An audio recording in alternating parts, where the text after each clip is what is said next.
Sore semua. Prepare ya buat ngobrol lopi lagi.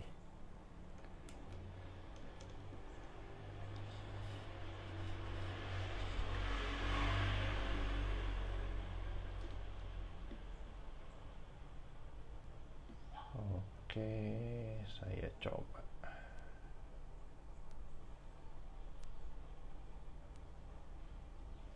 Halo Bro Ayong.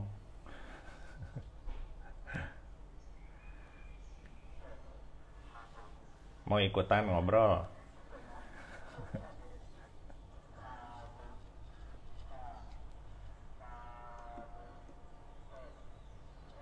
Sore ini lumayan nih. Temanya menarik. Cuman Kojimnya belum datang. Di mana dia?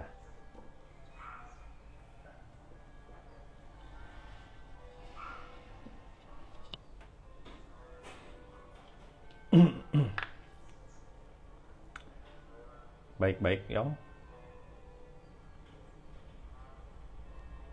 Semoga sehat semua ya. Nah, itu dia. Sudah datang.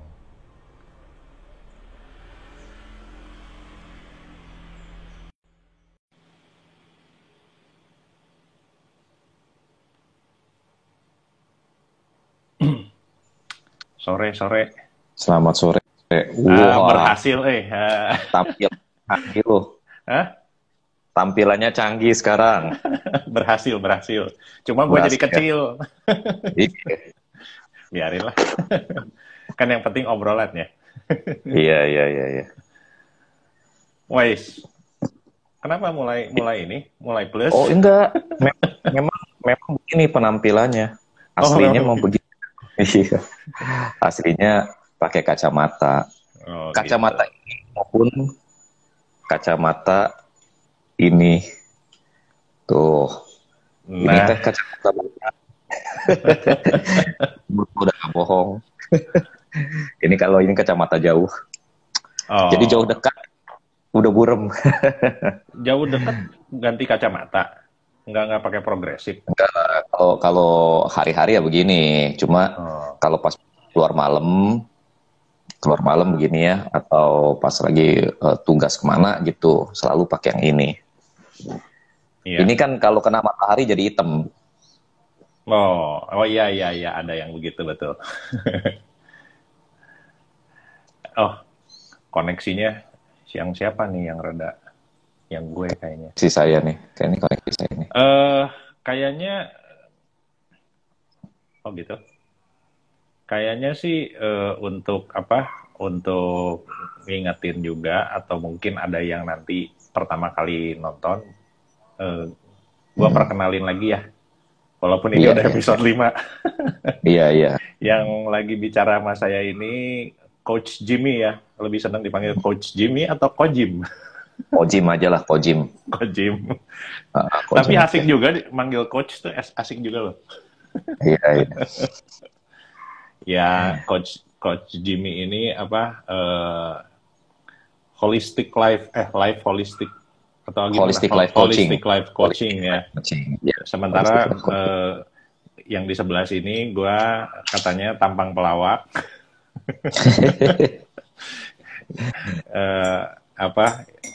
Kalau gue biasa kalau bercanda sama orang kan biasa kalau tanda tangan tuh Alexander di bawah jabatan kan. Kalau gue suka bercandain temen gue Alexander orang biasa. Iya. Orang biasa yang melakukan hal luar biasa itu jauh lebih penting. Betul. Sebenarnya yang lebih penting itu. Iya. Gimana hari ini ngopinya apa? Honey flower lagi? Honey flower. Udah dibikin apa aja tuh honey flower? Pokoknya kalau saya kopi itu ya kalau misalnya dia bijian kan honey flower kan ngirimnya kan bijian ya. Iya. Kalau dia bijian sih saya nggak apa-apain. Hitam Jadi aja, bener-bener green, terus dimasukin mocha pot tuh dah jadi dah. Gitu. Oh iya. Jadi saya sih nggak seneng pakai apa gitu kalau kopi bijiannya. Seneng taste yang original. Oh. Malah ada yang suka juga kan katanya sih itu aku juga pernah coba kalau nggak salah itu honey flower itu kalau dibikin itu juga enak, dibikin kopi tubruk juga. Iya, iya. Nah, kalau gua sih hari ini kopinya dingin, soalnya Bandung lagi panas banget ya. Iya, iya, iya, iya. Di sini baru hujan. Baru aja hujan sebentar. Ngomong-ngomong kan itu tampilan gua udah kasih begitu ya, the power of failure. Iya, iya, iya. Gue tuh Keren.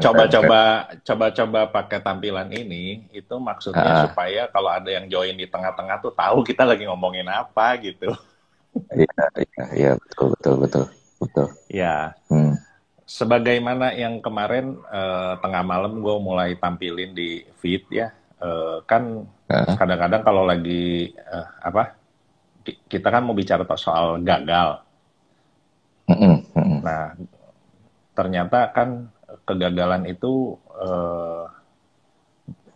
bahkan kegagalan-kegagalan kecil itu tiap hari itu kita lakukan. Seperti gua hari ini gue punya cita-cita ngasih satu barang sama mertua gua, udah diniatin tadi malam, pokoknya nanti kalau berangkat sopir mau ada urusan ke Bandung, gue mau titipin, lupa aja tetep. Itu kan salah satu kegagalan yang kecil. Iya, iya, iya. Tapi lumayan fatal Iya. ya. Kalau mertua gue tahu, gue mau nitip terus kagak jadi lah. Iya, Nilainya iya. langsung C. Iya. Hari ini saya mau kita mau ngobrol-ngobrol soal gagal. Ya suka nggak suka sebetulnya kan kegagalan itu tiap hari, ya tadi ya, gagal-gagal kecil tuh tiap hari pun kita lakukan. Tapi mungkin kita nggak sadar. Catatan gua mana lagi? Nah, yang menarik itu adalah gua merasa kalau kita lagi sekolah dari kecil itu seolah-olah kita tuh tidak dididik buat gagal. Iya, iya. Gimana tuh pendapatnya? Jadi seolah-olah kita tuh dididik berusaha untuk perfect gitu. Iya, betul.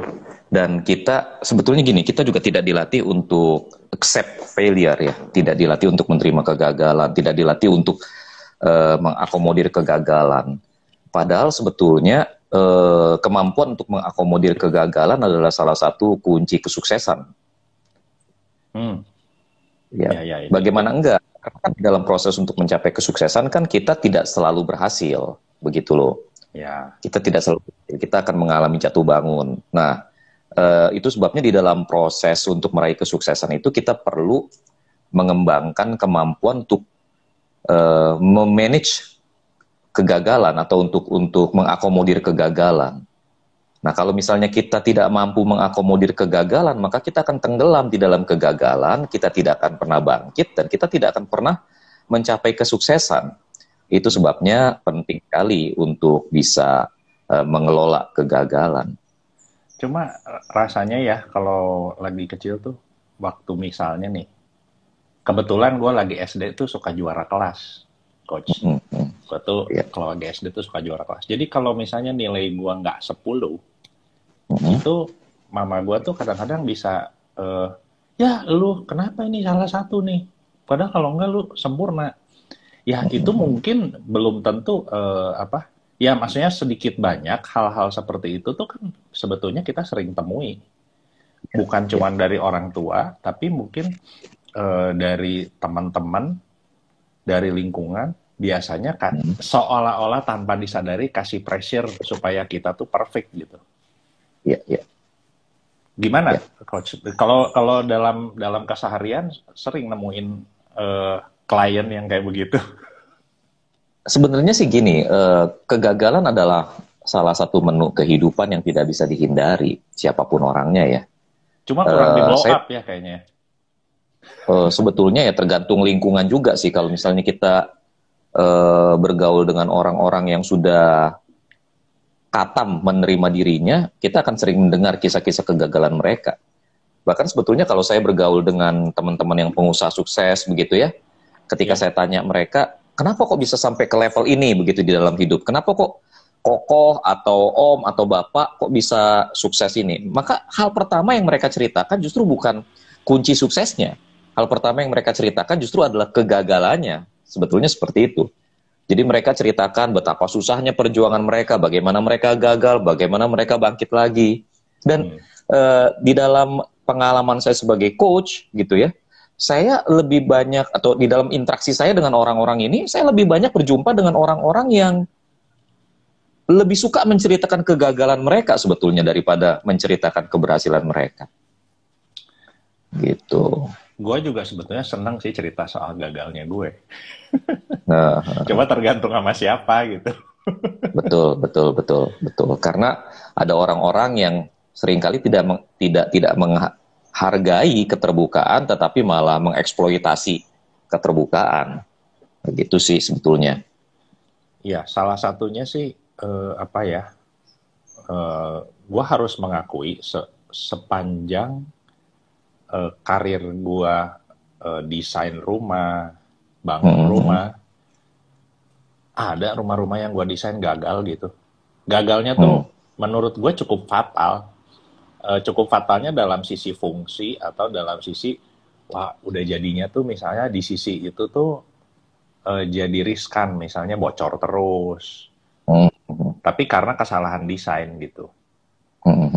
Nah, tapi lebih fatal lagi kalau gara-gara kesalahannya, misalnya kita kontrolnya nggak terlalu bagus, sehingga pada saat ada tahap-tahap yang cukup krusial,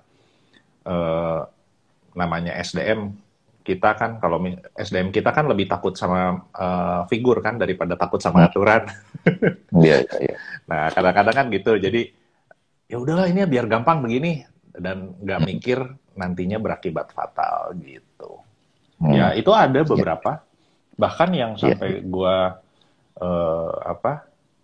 bisa dibilang nelan kerugian besar itu ada. Cuma ya kalau gue cerita tuh kadang-kadang, kalau dulu gue ceritanya lebih berat karena merasa itu merusak reputasi gue gitu. Tapi kalau sekarang sih kayaknya enteng-enteng aja. Iya. Sebenarnya sih yang penting adalah bagaimana kita melihat dan bagaimana kita yaitu tadi mengelolanya ya. Salah satu bentuk pengelolaan, salah satu bentuk mengelola kegagalan adalah dengan berani mempertanggungjawabkan ya. Saya pikir itu salah satunya sih. Kalau dipikir-pikir soal gagal itu kan sebabnya banyak ya. Jadi kalau gue sih ngerasa biasanya gue gagal itu masalah experience kurang, pengalaman kurang mau denger atau terima masukan, dan memang kurang pengetahuan juga gitu. Kalau gue biasanya gagalnya gara-gara itu. Kalau disimpulin. Tapi nah sekarang dari tadi kan Ko Jim kan ngomong soal mengelola kegagalan, menerima dan mengelola kegagalan. Kita kan temanya yang power of failure ini ya. Karena kalau menurut gua si kegagalan itu memang punya power, tapi powernya itu kayak koin. Jadi kalau powernya bisa ngancurin kita, atau powernya malah bisa bikin kita berhasil. Tadi kan yang disinggung yang berhasil gitu ya. Betul. Kira-kira pendapatnya Coach Jimmy soal lingkungan kita, kultur kita sekarang ini terhadap pembentukan orang-orang jadi bisa accepting atau bisa mengelola kegagalan itu sejauh mana? Misalnya dari guru atau dari sistem pendidikan yang kita ada, kira-kira pendapatnya gimana gitu sejauh ini? Saya lihat sih sebetulnya ya, kalau kita bicara mengenai budaya, nggak ada budaya yang bisa dengan gampang menerima kegagalan sih, nggak ada. Apalagi jika pertaruhannya besar ya. Semakin besar pertaruhannya, semakin besar yang dipertaruhkan, rasanya kok memang failure is not acceptable. Begitu. Itu sebabnya kemudian banyak orang yang mensikapi kegagalan tidak secara positif. Buat saya sih sebetulnya begini.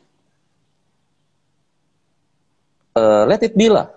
Biarkan aja lingkungan memang seperti itu. Artinya buat saya ya, kita tuh nggak bisa mengubah hal-hal yang berada di luar diri kita. Nggak bisa kalau buat saya sih. Kalau memang lingkungannya kompetitif, lingkungannya tidak friendly pada kegagalan, so let it be lah, biarkan aja.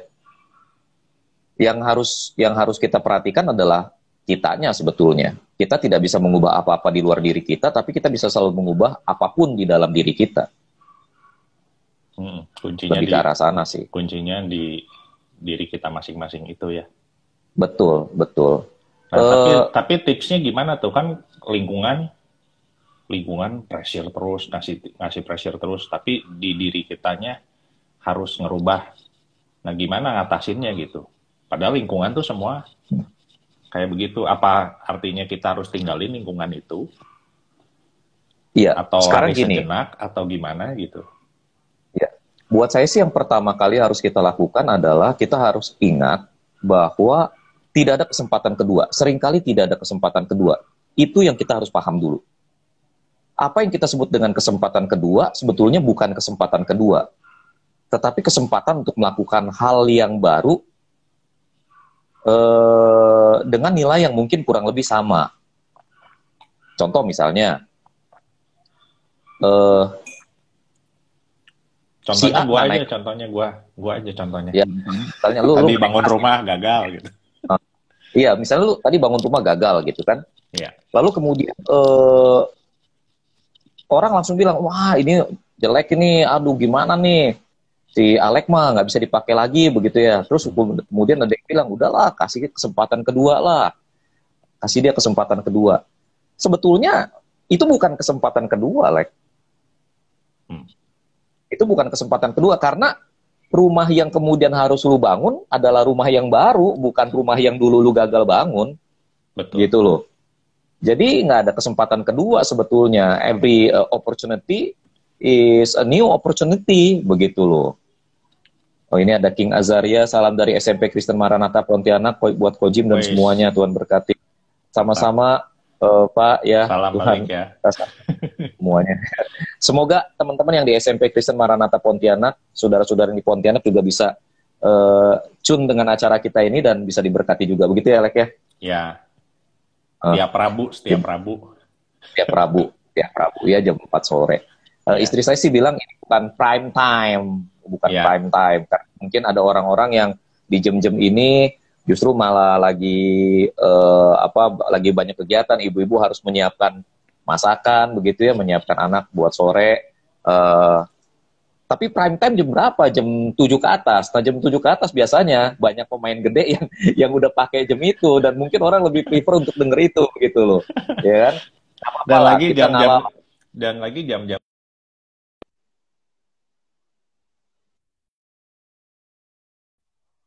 buat doa sama anak-anak. Jam-jam Ya, kita sih yang remah-remah aja ya, Lek ya. Iya, kita sih ini kita record dan biarkan orang lihat siaran ulangan aja. Iya. Ada temenku satu yang kayak minggu lalu abis kita nonton, wah kemarin aku nggak bisa nonton kamu, tapi sekarang lagi lihat siaran ulangan kata. Ya puji Tuhan dah. Ya untungnya bisa di record ini, cuman aku nggak tahu kalau ada juga kan yang kalau misalnya live begini cuman last 24 jam. Itu belum tahu tuh caranya gimana. Karena setiap kali ditawarinnya langsung di save ke IGTV, ya udah, aku gitu aja biasanya. Iya. Kita kembali. Tadi soal itu bukan rumah yang lama, tapi rumah yang baru. Sebetulnya ya kita harus mengerti itu dulu gitu loh. Saya nggak setuju ya dengan maksudnya secara filosofikal ya, tetapi bukan secara praktis. Saya mengerti secara praktis maksudnya beliau nggak begitu. Tapi ada seorang tokoh nasional yang kemudian bilang, nggak apa-apa, habisin dulu itu jatah gagalnya. Coba terus gagal. Oke, buat saya sih itu optimis banget ya. Itu optimis banget. Tapi tolong mengerti bahwa tidak ada kesempatan kedua. Itu hal pertama yang harus kita pahami. Tidak ada kesempatan kedua. Untuk satu kegagalan, kita nggak bisa tebus. That failure is still the failure, gitu loh. Yeah. Ya, mungkin yang dimaksud dengan kesempatan kedua adalah kita diberi kesempatan untuk mengerjakan hal yang lain, gitu loh. Masih diberi kesempatan untuk mengerjakan hal yang sama, tapi dengan klien yang berbeda, misalnya begitu. Kayak misalnya dikasih izin atau dikasih kesempatan untuk mengerjakan proyek rumah yang berbeda. But still you have to understand that the second house is not the same house, gitu loh. Betul. Itu yang harus paham dulu, gitu loh. Jadi sebenarnya ini adalah kesempatan. Big picture-nya seolah-olah soal kesempatan kedua, tapi orangnya mah udah berbeda lagi, gitu. Kliennya udah beda lagi. Nah, kenapa ini penting nih, Lek? Kenapa ini penting? Karena gini, banyak orang yang menganggap remeh proses pengerjaan sesuatu dengan asumsi bahwa saya punya kesempatan kedua, gitu loh. Tenang aja lah, selalu ada kesempatan kedua. Enggak. Nah, kalau misalnya kita, ya, kalau misalnya kita memahami bahwa tidak ada kesempatan kedua sebetulnya, ya, maka kita akan betul-betul serius mengerjakan sesuatu. Kita akan betul-betul terfokus ketika kita mengerjakan proyek tertentu, begitu ya. Dan kemudian kita akan melakukan yang terbaik yang kita bisa. Nah, teman-teman jujur aja, buat saya sebetulnya the right to experience failure adalah untuk mereka yang serius mengerjakan tugasnya, gitu loh. Kenapa? Karena di balik kegagalan sebetulnya yang terpenting bukan gagalnya. Yang terpenting adalah what do you learn from your failure in the past? Apa sih yang sebetulnya kamu pelajari dari kegagalan kamu di masa lampau? Semakin sedikit investasi kita di dalam mengerjakan sesuatu, semakin sedikit yang bisa kita pelajari dalam kegagalan kita. Tapi sebaliknya, jika kita investasi lebih banyak, fokus lebih banyak, sungguh-sungguh mengerjakan sesuatu, maka ketika kita gagal, we learn a lot from that failure. Gitu. Jadi itu sebabnya, mari kita ingatkan diri kita sendiri bahwa tidak ada second change. Sebetulnya nggak ada yang namanya second chance. Sebetulnya adalah your second chance is a new change actually. Gitu loh.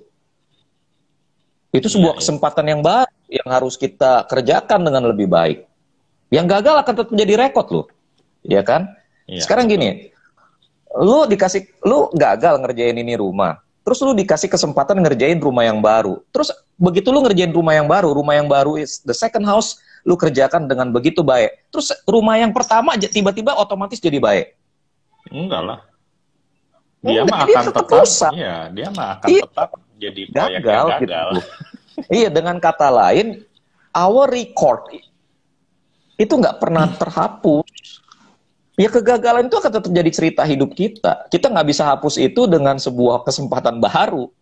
Nggak bisa. Itu sebabnya pahami dulu. There is no second change. Ada adalah new change, no second change. Makanya gue tuh kadang-kadang suka lucu juga denger yang soal ini. Jejak digital memang kejam. Padahal yang nggak digital juga kejam. Jejaknya. Iya. Di dunia yang mengharapkan kesempurnaan, orang cenderung kejam pada kegagalan. Contoh ya, mantan istrinya Deddy Corbuzier. Siapa sih namanya? Karina ya? Iya, kalau nggak salah. Karina ini katanya nikah agama terus udah gitu kemudian gagal lagi. Lalu kemudian netizen tuh ngomentarinya dengan pokoknya mungkin kejam kali ya, saya juga nggak tahu tuh. Tapi Karina kemudian posting satu kalimat kurang lebih bunyinya manusia adalah hakim yang lebih kejam, katanya begitu. Manusia hakim yang lebih kejam. Ya buat saya sih yang kejam mah netizen. Iya, maksudnya yang kejam itu manusia. Si manusia ketika menghakimi kejam gitu loh. Maksudnya gimana ya? Lu nggak tahu apa yang terjadi behind the scene, kan? Lu nggak tahu apa yang terjadi dengan keluarganya si Karina itu. Lalu kemudian lu siapanya? Lu ngasih dia makan nggak? Lu ngasih dia minum nggak? Lu ngasih dia pekerjaan nggak? So what is your right gitu loh untuk menghakimi dia? Betul. Ya kan? Mungkin dia sendiri udah punya beban dengan kegagalan rumah tangga ini. Dia sendiri udah terluka dengan kegagalan rumah tangga ini. Terus pakai kita lagi ngomentarin. Aduh, we don't have that right. But still, Mbak Karina, that is the word gitu loh. Itu dunia memang begitu. Ya kalau nggak suka, udahlah matiin aja lah kolom komentarnya. Udah gitu aja. Iya. Karena memang gini loh, saya ngeliat gini ya, orang tuh punya kecenderungan, apalagi di dunia digital ini ya, orang kan nggak bisa dengan gampang di-track siapa yang ngomong begitu loh. Atau orang bisa pakai account palsu, pakai nama palsu untuk kemudian mengomentari seseorang atau mengomentari sesuatu. Apa ya maksudnya banyak, iya banyak kepengecutan gitu di dalam hal ini. Jadi buat saya gimana ya, orang-orang kalau mau, orang bisa dengan gampang komentar, itu. Dan banyak orang yang dengan gampang mengomentari kelemahan orang lain. Buat saya ini sakit. Ini sakit. Dia menemukan kebahagiaan dengan menginjak kegagalan orang lain. Dia menemukan rasa percaya diri dengan merendahkan orang lain. Buat saya itu sakit. Lu kalau nggak bisa kasih komentar yang membangun, lebih baik nggak usah kasih komentar. Iya. Ya itu sih kalau itu pendapat gua ya. Gitu. Tapi ya, the second thing that we have to learn about failure, ya. Hal pertama yang harus kita pahami tentang kegagalan adalah tidak ada second chance, cuma ada new change, dan itu bukan second chance sebetulnya, ya. Dan yang kedua yang kita harus pahami tentang kegagalan adalah ketika kita gagal, kita bukan hanya melukai diri kita sebetulnya. Ketika kita gagal, kita berpotensi melukai orang-orang di sekeliling kita. Maksudnya di sekeliling kitanya yang di pihak kita gitu. Iya dong, iya. Orang-orang yang selama ini support kita secara finansial, orang-orang yang selama ini menaruh harapan besar pada kita, orang-orang yang meletakkan mimpinya pada kita. Ini sebetulnya yang akan pertama kali terluka. Bukan hanya kita terluka, kita pasti terluka oleh kegagalan kita. Tetapi kegagalan kita itu seperti efek domino yang akan melukai orang-orang di sekeliling kita. Itu sih yang harus kita pahami dulu. Gitu. Supaya kita nggak sembarang bikin kegagalan gitu. Iya. Buat saya ya, istilah second change, walaupun saya mungkin anggaplah saya setuju ya. Tapi buat saya, it doesn't give you right to easily fail. Iya, betul. Yang punya hak untuk, buat saya ya, orang yang punya hak untuk menebus kegagalannya, dia menebus kegagalan. Ada orang-orang yang sebetulnya dia udah try his best or her best, tapi tetap gagal gitu. Ya bukan berarti orang yang nggak gitu nggak berhak untuk gagal gitu, nggak berhak untuk dapat kesempatan lain. Karena gini kan, apalagi di usia ya, melihat usia ya, ini kan kesadaran semacam ini kan muncul karena usia kita udah kepala 4 gitu ya. Tapi waktu kita kepala 2, apalagi kepala 1 ya, umur belasan, umur 20-an gitu. Itu malah kita kita tuh hidup selebor gitu. Kita punya kecenderungan hidup selebor, dan kita masih cari identitas. Kita masih coba ini, masih coba itu, gagal sini, gagal situ. Ya oke lah. Kasih mereka kesempatan. Sama seperti kita juga kasih kesempatan kan setelah kita gagal, setelah kita blow up everything gitu loh, ya. Nah, kasihlah kesempatan gitu. Tapi setelah kita gagal gitu, learn something, tapi pahami bahwa kegagalan itu melukai banyak orang sebetulnya. Gue pernah baca di satu buku ya, sebetulnya soal gagal itu kan ada tadi accepting, kita harus nerima soal gagal itu. Tapi dia bilang bukan seberapa banyak kamu gagal, bukan seberapa banyak kamu terima kegagalan, tapi poin paling pentingnya bagaimana kegagalan itu membentuk kamu buat bangkit, katanya. Bagaimana bangkit dari kegagalan itu jauh lebih penting gitu. Betul. Ya, nah ini yang hal ketiga yang penting yang perlu kita pelajari sih sebetulnya. Jadi kalau kita ingin bangkit dari kegagalan, hal ketiga yang harus kita pahami adalah kita harus bisa memaafkan diri kita sendiri. Jujur aja ya, Lek ya. Kalau kita gagal nih, kita okay, let's say that we have tried our best, gitu ya. Yet we still fail, kita tetap gagal. Itu kan lukai orang-orang di sekeliling kita kan. Ya kalau misalnya kayak lu bisnis rugi, misalnya gitu kan, yang pertama terluka kan pasti istri, gitu loh. Ada yang harus dikorbanin kan, belanja misalnya gitu. Anak-anak juga ada dalam potensi terancam kan, istilahnya uang bayaran sekolah gitu loh. Betul. Ya kan, apalagi kalau kita jadi pengusaha yang jor-joran semuanya, kita kita taruh aset kita di situ, wah gila, itu bener-bener tuh mengorbankan banyak hal. Totalitas itu. Betul. Buat gua, nah tapi ini nanti kita omongin deh mengenai totalitas yang kayak gini ya. Tapi buat gua, ini kan melukai banyak orang, dan orang yang terluka bisa jadi seperti landak. Baru mau dipegang, keluar duri, baru mau dipegang, keluar duri. Dengan kata lain, manusia itu kan bukan matematika. 1 tambah 1 sama dengan 2. Manusia itu adalah dinamika. Manusia itu selalu yang bergerak. Dinamis. Manusia itu perlu memproses banyak hal secara emosional. Begitu ya. Mungkin dalam prosesnya pasangan kita, orang tua kita, adik kita, kakak kita, bisa memaafkan kita. Itu kan, wah, mereka juga, apa ya, bisa jadi kayak landak gitu loh. Kita jadi semakin merasa tertuduh, kita jadi semakin merasa bersalah. Jadi kita sendiri sudah punya rasa bersalah, tapi melihat mereka terluka, kita jadi semakin merasa bersalah. Ketika mereka kemudian menyalahkan kita untuk kesalahan kita, kita jadi lebih bersalah. Itu makanya orang gagal tuh hancur lebur sebetulnya. Gitu loh. Orang gagal tuh hancur lebur. Nah jadi sebetulnya buat gue ya, orang gagal itu hal pertama yang harus bisa dia lakukan adalah memaafkan dirinya sendiri. Gitu loh. Nah, memaafkan diri ini bukan berkata it's okay to fail. Because to fail is never okay. Gitu loh.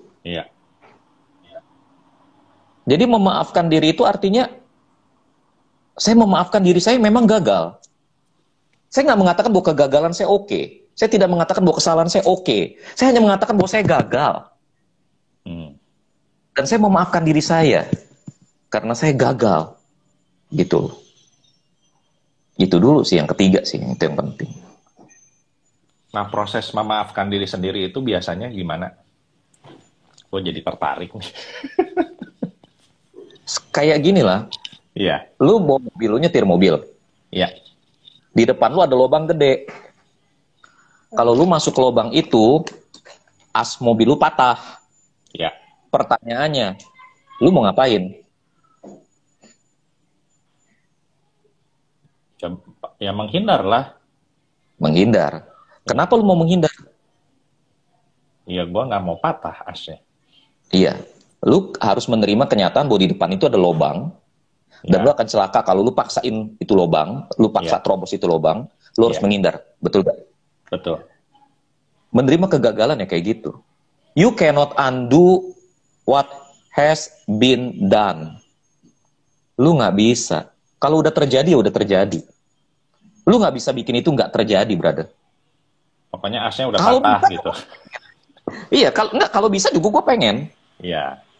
Iya kan? Dalam banyak hal, dalam banyak aspek kehidupan gue orang yang syarat dengan kegagalan. Oke, sampai hari ini beberapa kegagalan masih menghantam gue, konsekuensinya masih menghantam gue. Tapi gue nggak bisa undo yang udah terjadi gitu.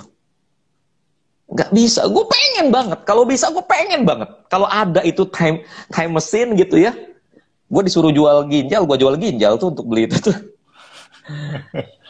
Tapi realitasnya di dunia ini nggak ada yang kayak gitu. Waktu itu berjalan secara linear. Iya, betul. Waktu itu yang sudah berlalu akan berlalu, yang baru. Kalau gue sih merasa terutama dalam 5 tahun terakhir aja ya, waktu gue pribadi ada gagal-gagal begitu, gue lihat sebetulnya orang-orang yang tadi yang terluka di sekitar kita itu lebih bisa terima pada saat lihat komitmen kita. Misalnya gue lagi bisnis sesuatu, ada investor di belakang gue. Ketika fail, investor ini sikapnya gimana? Dia biasanya kalau investor yang benar, kan dia tahu kalau nginvest itu ada kemungkinan rugi. Nah, dia justru lihat sikap kitanya. Termasuk menurut gua, ini nanti bisa dibahas di sesi berikutnya. Termasuk menurut gua kayak kita orang-orang usaha kan suka pakai uang bank tuh. Bank itu kan investornya kita. Iya. Nah, ketika kita fail atau gimana, bank itu sebetulnya melihat attitude kita. Karena kalau menurut gua suka ada yang lucu gitu. Lu apa istilahnya, lu pakai duit orang, lu gagal, anggaplah lu jadi punya utang, tapi lu lebih galak daripada orang yang ngutangin lu. Gitu kan. Kalau kayak gitu kan jadi aneh gitu ya. Menurut gue jadi sesuatu yang terbalik gitu. Harusnya yang galak tuh orang yang ngasih utang sama kita, ini malah kita yang punya utang yang galak gitu. Tapi mungkin juga karena tadi pressure itu ya, banyak orang yang nggak bisa handle pressure-nya kali. Iya. Tapi kalau gue sih, jujur gue ngerasa banget gitu. Pada saat gue terima aja gue udah gagal gitu. Dan gue ngomong apa adanya sama pihak-pihak tertentu gitu ya. Gue melihat banyak hal yang di luar dugaan lah. Loh, oh ternyata kayak gini prosesnya. Oh ternyata kayak gini. Yeah. Jauh sekali dari apa yang gue bayangin yang buruk-buruk gitu. Iya. Kalau gue sih ya, gue mengakui bahwa memang ada orang-orang yang seperti itu. Ada orang-orang yang murah hati, memberi kita kesempatan baru untuk memulai hal yang baru gitu. Ya. Ada orang-orang yang seperti itu. Tapi gue pribadi sih, I don't count on it that much lah. Ya. Kenapa? Karena gini. Karena kita nggak punya hak ke situ. Betul. Kita nggak punya hak ke situ karena kita udah terlanjur merugikan mereka secara moral, material, gitu. Kalau posisi gue sih selalu ya, memang gue selalu sampai hari ini gue hidup dari maaf orang lain sih sebetulnya. Sampai hari ini gue hidup dari maaf orang lain. Tapi gue sendiri memahami kalau orang yang bersangkutan tidak memaafkan gue misalnya begitu ya. What can I do gitu? Yeah. Memang gue udah merugikan mereka nih, udah merugikan orang-orang ini, udah merugikan pihak-pihak ini, gitu. What can I do gitu? Kalau mereka mau minta istilahnya, mau minta apa? Mau minta tangan, mau minta kaki. Kalau memang itu sebanding dengan apa ya? Dengan kesalahan yang membuat. Kalau itu bayar gitu. Kalau bisa bayar, itu bisa kasihin aja gitu. Ya. Maksudnya gue sampai ngerasa that guilt gitu ya, rasa bersalah itu sampai begitunya gitu. Iya. Tapi ya tentu berharap secara manusia berharap ya udah lu maafin gue, lu lepasin gue lah gitu istilahnya ya. Secara manusia kan kita berharap begitu gitu loh, Lek. Tapi cannot count on it karena itu kepala orang, itu hati orang, bukan kepala kita, bukan hati kita gitu. Sekali lagi prinsipnya kita nggak bisa kontrol yang ada di situ. Yang bisa kita kontrol adalah yang di sini nih, di dalam kita nih. Jadi yang pasti sih ya, yang pasti orang-orang yang mengasihi kita genuinely berharap bahwa kita bangkit. Tapi mungkin akan ada lebih banyak orang yang mengharapkan kehancuran kita sih. Nah, orang yang gagal akan mengharapkan kehancuran dirinya sendiri juga. Cuma gue lihat memang ini ya, situasinya sekarang menjadi seperti itu ya. Waktu kita hancur kayaknya orang ada yang, ya yang tadi yang dibilang kayak di dunia digital aja. Ketika ada yang gagal, pengennya dibejek-bejek aja terus. Iya. Jadi sulit ya. Kalau gue sih selalu ngingetin diri gue beginilah. Lakukanlah pada orang lain apa yang kita mau orang lain lakukan pada kita. Siapa sih yang improve? Dunia ini, manusia ini dalam kecanggihannya baru bisa menciptakan jaket waterproof atau jaket bulletproof. Belum ada manusia di dalam kecanggihannya bisa menciptakan jaket sinproof, anti dosa, nggak ada. Nggak ada juga manusia di dunia yang bisa menciptakan teknologi anti gagal di dalam diri seseorang, nggak bisa. Gitu. One day you will fail. Apa sih yang lu harapin ketika lu gagal? Lu pasti mengharapkan tangan hati yang terulur untuk menolong lu, betul gak? Dunia kan kita nggak selalu ada di atas roda, kita kadang-kadang ada di bawah roda. Murah hatilah sama orang lain gitu loh. Ketika orang itu gagal, murah hatilah. Karena satu saat mungkin kita juga akan mendapatkan kemurahan ketika kita gagal. Tapi intinya sih, that is maksudnya itu second level lah. First levelnya, you have to forgive yourself first. Kita harus memaafkan diri kita terlebih dahulu. Kita harus memaafkan kegagalan kita sih, intinya sih itu. Ya gitu. Ini jadi masukan baru buat gua gimana caranya memaafkan diri sendiri. Iya, maksudnya itu kan ada kenyataan kegagalan, itu kenyataan yang lu nggak bisa ubah. Ya udah, lu terima aja. Memang lu gagal, ya udah. Iya. Gitu loh. Ya mengenai perasaan orang lain yang terluka, gua nggak perlu ngomong betapa kita juga ikut terluka ketika kita tahu kita melukai orang-orang yang kita kasihi. Iya kan? Nah, yang keempat, sebenarnya di dalam kegagalan, the most important question is, what have you learned? Lu belajar apa? Itu yang penting. Lu belajar apa? Nah, ini kembali ke poin yang pertama tadi. Jadi poin yang pertama kan, ingat, no second change. No second change. Iya kan? Yang kedua, ingat lu melukai orang-orang di sekeliling lu dengan kegagalan lu. Nah, kalau lu inget ini, lu pasti akan melakukan yang terbaik dulu deh. Ya kan? Dari starting point awal, lu udah lakukan yang terbaik dulu. Nah, waktu lu lakukan yang terbaik, lu coba semua, dan lu tetap gagal, nah di situ lu pasti belajar sesuatu. Ya kan? Contoh, misalnya kayak Thomas Edison, ketika ditanya, dia setelah, waktu dia menciptakan bola lampu, dia berapa kali gagal? Banyak banget lah, gue ingat. Beda-beda nih, ada yang bilang 50.000 kali, ada yang bilang 10.000 kali gitu ya. Tapi anggaplah misalnya ceritanya dia 10.000 kali gagal gitu ya, 10.000 kali gagal. Ketika ditanya oleh seorang wartawan, kalau nggak salah, apa sih yang kamu pelajari dari 10.000 kali kegagalan kamu? Lalu kemudian Thomas Alva Edison bilang begini, saya belajar bahwa ada 9.999 cara yang tidak menghasilkan lampu.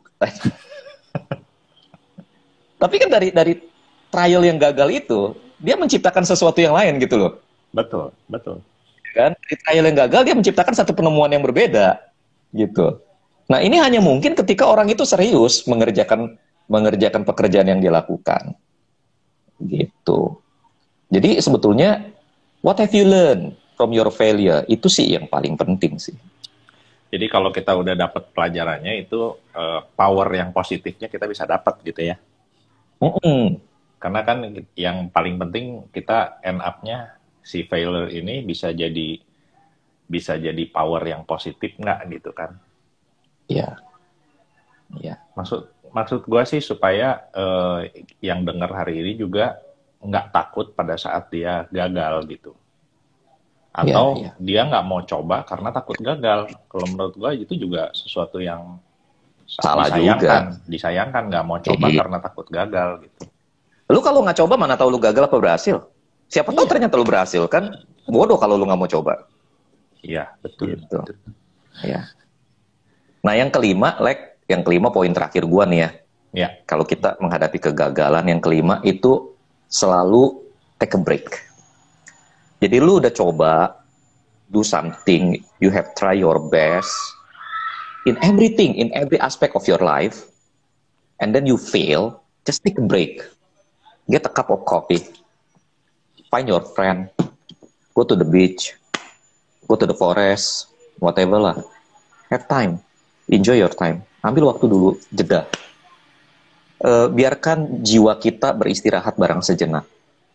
Gitu. Jangan lama-lama, tapi pastikan karena gini, orang yang sungguh-sungguh berusaha, dia mencurahkan banyak hal ya, dia mencurahkan seluruh hidupnya mungkin di dalam apa yang dia kerjakan atau dalam apapun yang dia perjuangkan. Lalu kemudian dia gagal, itu emosinya terkuras itu. Burnout. Take a break. Siapa tahu justru dari take a break, refleksi, having fun dengan temen, kita malah belajar sesuatu yang lain kan? Iya, betul. Gitu. Itu sih 5 tips dari gua sih. 5 tips ya. Febri, apa yang sudah terlewat oleh saya nih? Banyak, Feb. Udah poin kelima. Udah poin terakhir. Kamu nonton siaran ulang. Nonton siaran ulang. Iya. Nanti gue akan coba lagi karena kemarin gue gagal terus download untuk bikin versi audio dari obrolan kita ini. Coba episode sebelumnya lu gitu. Pikirin gimana caranya masuk ke YouTube lah. Dari sini dimasukin YouTube. Iya. Kemarin waktu ngorek Kojim, gue ngobrol sama pendeta Erika Fani kan, anaknya bisa tuh masukin ke YouTube. Cuma gue belum dapat ilmunya nih. Oh, di live kan gitu. Ke YouTube gitu? Enggak. Jadi udah posisi terekam di IGTV, bisa dipindahin ke YouTube. Oh, itu udah. Itu episode pertama kita udah gue masukin YouTube. Udah ya? Gue nggak tahu tuh. Nanti gue share ya. Ya lu kasih tahu gue caranya gimana. Oh, itu kenapa sih kalau download video itu bisa. Download video, tapi gue lagi cari cara download audionya. Ini si Febri nanya kenapa nggak live di YouTube aja. Ya. Jadi gini, kita sudah mempertimbangkan media YouTube maupun media IG. Nah, ada plus minus di YouTube dan di IG gitu. Nah, kalau saya pribadi ngelihat dalam beberapa aspek, khususnya untuk acara-acara bertema seperti ini, tema-tema yang seperti yang kami angkat ini, audiens IG lebih bisa terima gitu. Kalau saya ngelihatnya lebih bisa terima. Kalau audiens YouTube, saya lihat, maksudnya nggak tahu ya audiens YouTube saya nggak tahu, tapi audiens saya di YouTube tuh kayaknya kalau acara kayak gini kurang kayaknya, gitu. Oke. Kayaknya udah habis nih bahasan. Iya, masih ada 15 menit. Kopinya udah habis belum kopinya? Oh, kalau kopi mau udah terkontrol, gue mau udah tahu nih kapan habis, kapan kagak, kopi ngabisinnya gimana.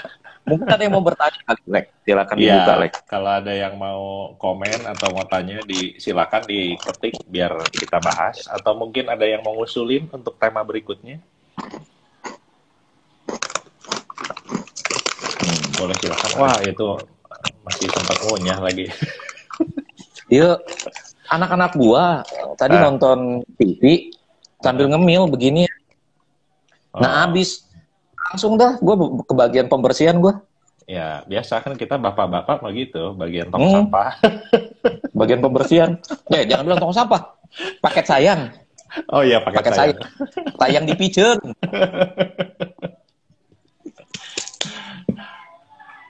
Iya, ya sip lah. Kalau kelihatannya kalau nggak ada yang tanya, ya nggak apa-apa. Nanti tanyanya di komen aja.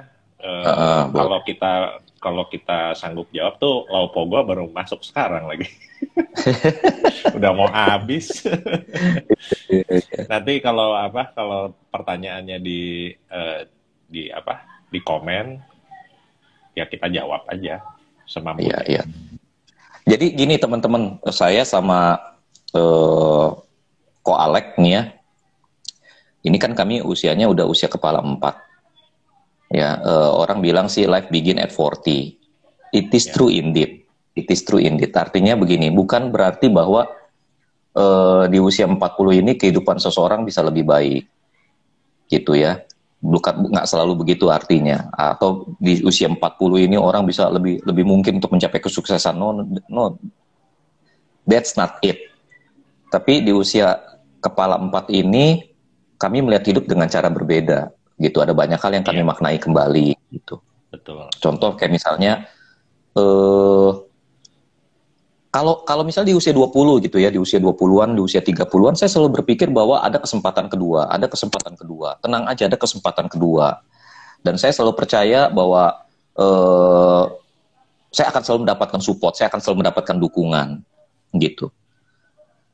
Tapi setelah saya melewati hidup, Dan setelah saya nggak punya kobaran lagi di dalam hati saya udah nggak seperti dulu gitu ya, nggak punya kobaran lagi gitu, nggak punya ambisi, nggak punya apa gitu ya, di usia-usia seperti ini saya lebih mulai banyak merenung, mempelajari nilai-nilai saya sendiri. Saya mendapati bahwa enggak, no second change, no second change. Yang ada adalah new change, no second change. Yang kita gagal itu akan tetap tercatat sebagai kegagalan. Itu Coach sebabnya masih mending lebih sopan. Kenapa Tadi tuh? kan bilangnya kalau ini nanti ada yang nolongin gue, ada yang maafin gue, kan tadi bilangnya gitu kan, gue bakal dimaafin. Kalau gue agak kurang ajar dikit, nanti Tuhan pasti nolongin gue, nanti Tuhan pasti nolongin gue lebih kurang ajar. Kalau itu mah gue nggak ragu loh, Le.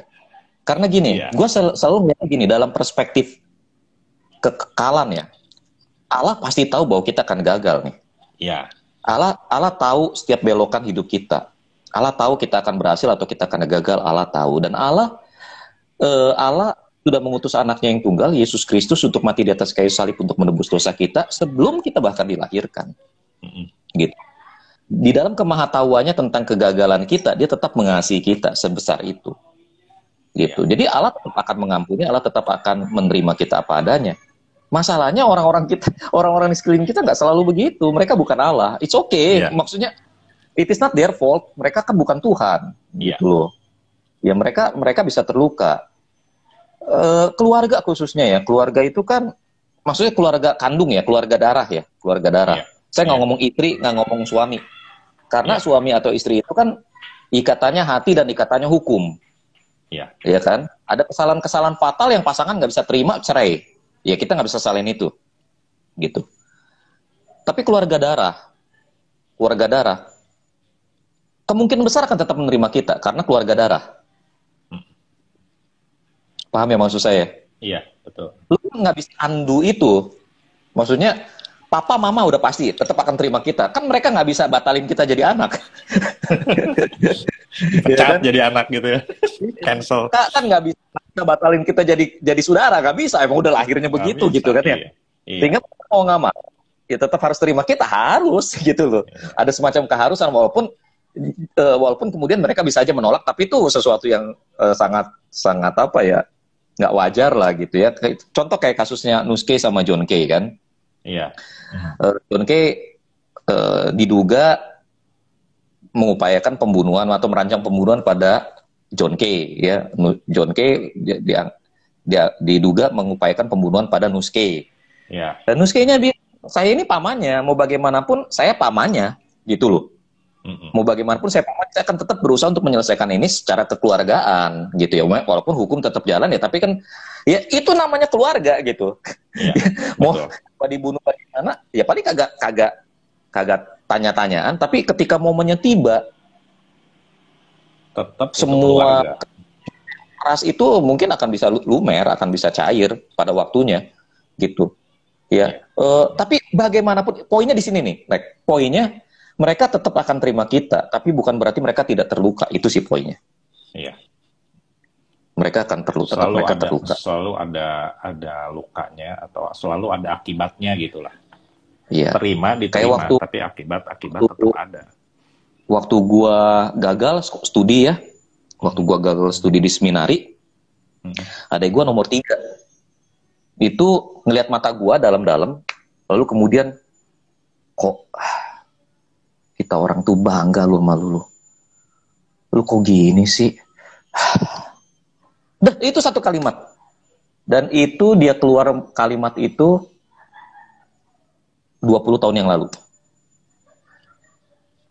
Gua sampai hari ini masih ingat. Sebegitunya gua ngelukai keluarga gua. Kerasa banget gitu ya, dalam banget. Sampai hari ini gue kayak mau korek hati gue keluar gitu, kasih dia supaya. Tapi gue tahu mereka memaafkan sih. Tapi momen ketika dia ngomong, gue ngeliat di matanya dia betapa dia terluka dengan apa yang gue lakukan.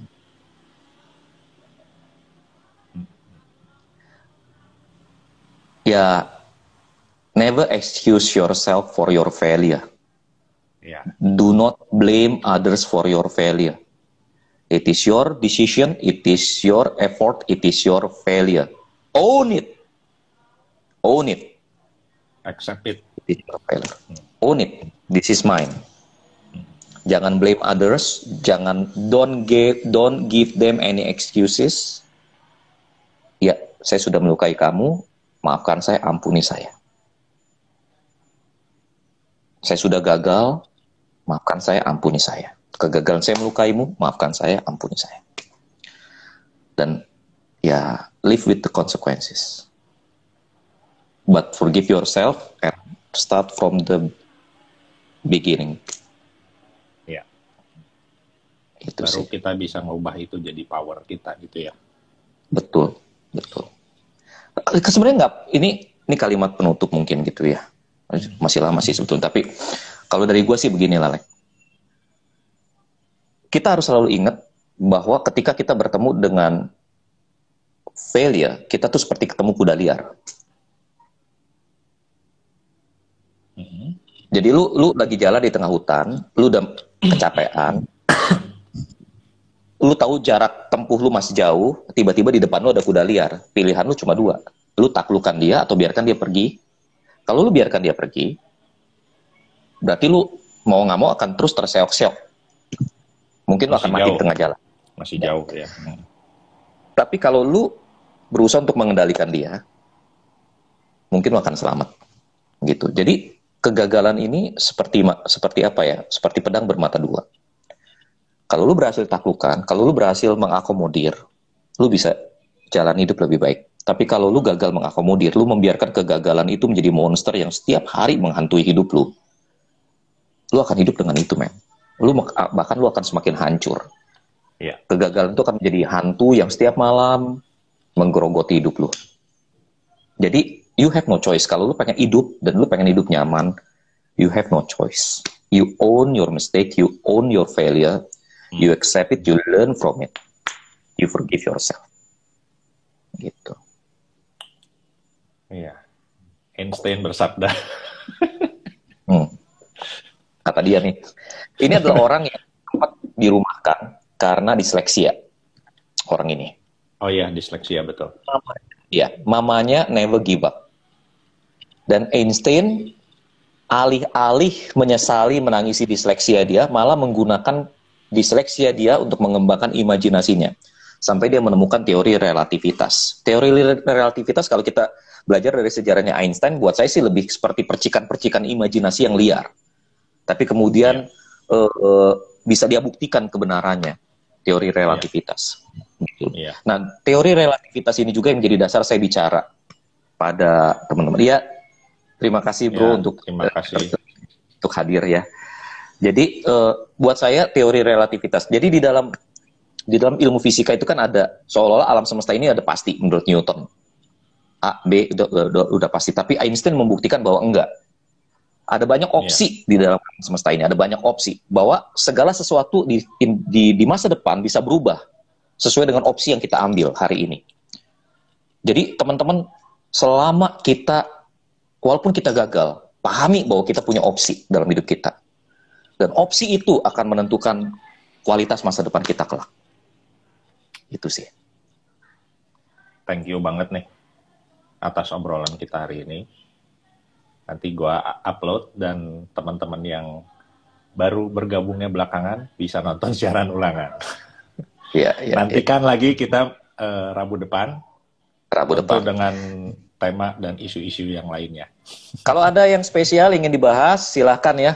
Kasih tahu saya atau kasih tahu Ko Alek supaya kita bisa diskusikan, bicarakan. By the way, kalau itu terlalu private untuk Anda, kami jamin kerahasiaan Anda. Sip, betul. Oke. Sekian dulu ya semuanya ya. Sampai ketemu teman-teman. Thank you, Coach Jim. Thank you. Yuk, bless you ya. Bye. Bye.